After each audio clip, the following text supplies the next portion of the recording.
Assalamualaikum warahmatullahi wabarakatuh. Dalam praktikum tugas besar ini, kami beranggotakan saya sendiri, Vanessa Latifah Septiani, dan teman saya, Fitria Salsabella. Di sini kami akan mempresentasikan tugas besar dengan judul mendeteksi atau prediksi kemacetan dengan metode Naviby dan menggunakan aplikasi Java. Di sini ada tujuan prediksi kemacetan. Yang pertama, mengetahui kondisi jalanan secara akurat. Yang kedua, mempermudah untuk mengetahui proses perjalanan. Yang ketiga, mengetahui waktu perjalanan dan waktu kemacetan. Kemudian, ada Naive Bayes. Naive Bayes merupakan sebuah metode klasifikasi yang berakar pada teorema Bayes. Metode pengklasifikasian dengan menggunakan metode probabilitas dan statistik, memprediksi peluang di masa depan berdasarkan pengalaman di masa sebelumnya, sehingga dikenal sebagai teorema Bayes. Kemudian di sini ada alur program. Yang pertama, membuat data latih pada kelas data latih.java dengan menggunakan array 2 dimensi. Dan yang kedua, membuat sebuah kelas value untuk memisahkan label yang bervalue true dan false. Dan yang ketiga, hasil perbandingan akan data dihitung per value atau label pada kelas hitung label. Selanjutnya, data akan dihitung per labelnya pada kelas hitung label. Kemudian yang keempat, perhitungan jumlah label dihitung secara bergantian menggunakan metode iterator dengan menghitung label true terlebih dahulu. Lalu setelah perhitungan true selesai, selanjutnya menghitung label yang false untuk hasil probabilitas terhadap pada kelas dataset. Jadi hasil perhitungan per label pada kelas hitung label seluruhnya dikalikan pada metode yang ada pada kelas dataset untuk menghasilkan probabilitas per labelnya. Dan yang kelima, setelah perhitungan label dan probabilitas dilakukan, hasil awal perhitungan label dan probabilitas dimula pada kelas driver, yaitu pada saat memasukkan value-value yang akan diprediksinya. Kemudian, ini ada data latih. Data latih ini digunakan untuk memprediksi, untuk melakukan prediksi pada kemacetan. Kemudian ada kelas pada diagram. Pada kelas diagram value.java. Pada kelas diagram value.java berisi variabel nilai label bertipe data string. Variabel ini digunakan untuk menyimpan data yang berlabel true atau false. Untuk variabel jumlah label digunakan untuk menyimpan jumlah dari masing-masing label true dan false.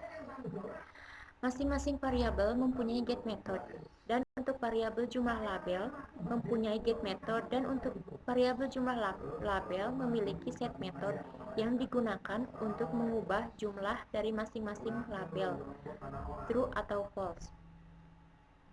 Dan pada kelas ini memiliki konstruktor yang memiliki parameter string nilai label yang akan digunakan untuk memberi nilai awal pada variabel nilai label.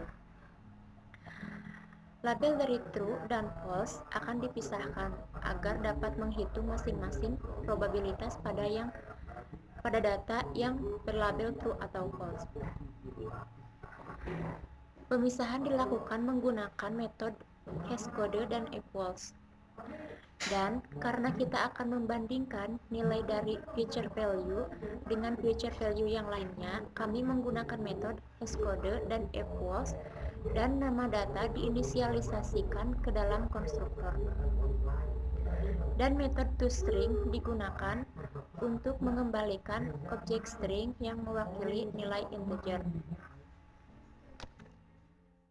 Nah, untuk data latih ini berisikan data-data dengan totalnya ada 76 data.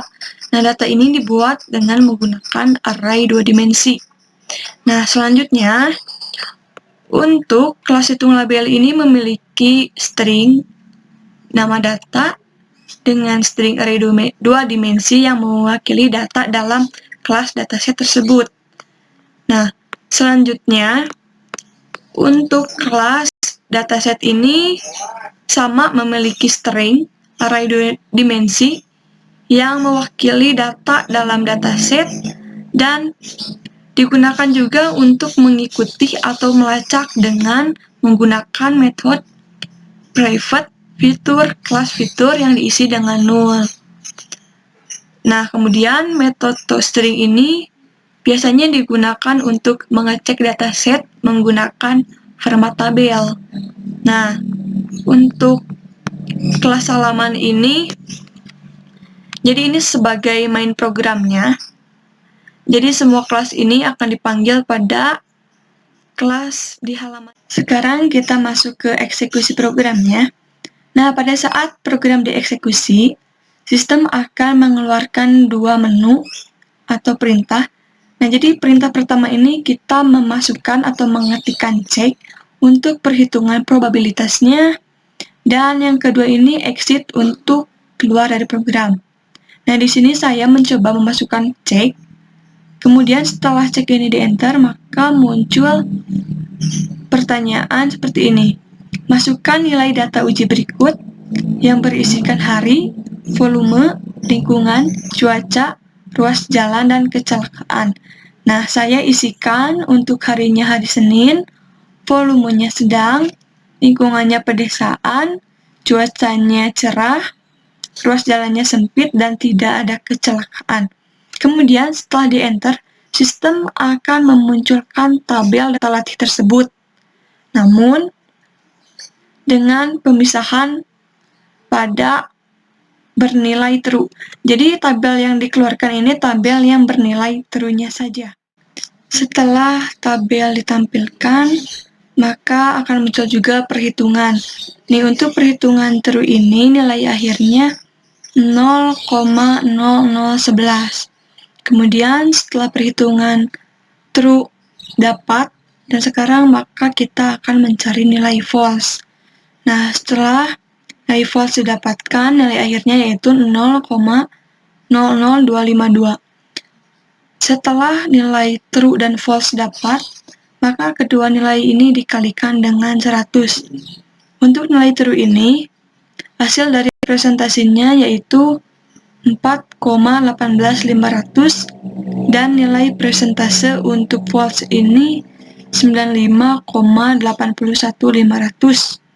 Maka pada prediksi kemacetan ini dapat disimpulkan bahwa tidak akan terjadi kemacetan karena nilai false paling tinggi presentasinya. Kesimpulan, untuk menentukan kondisi suatu jalan dan jalur alternatifnya, maka aplikasi prediksi kemacetan akan dengan mudah mengetahui kondisi jalanan dan jalur.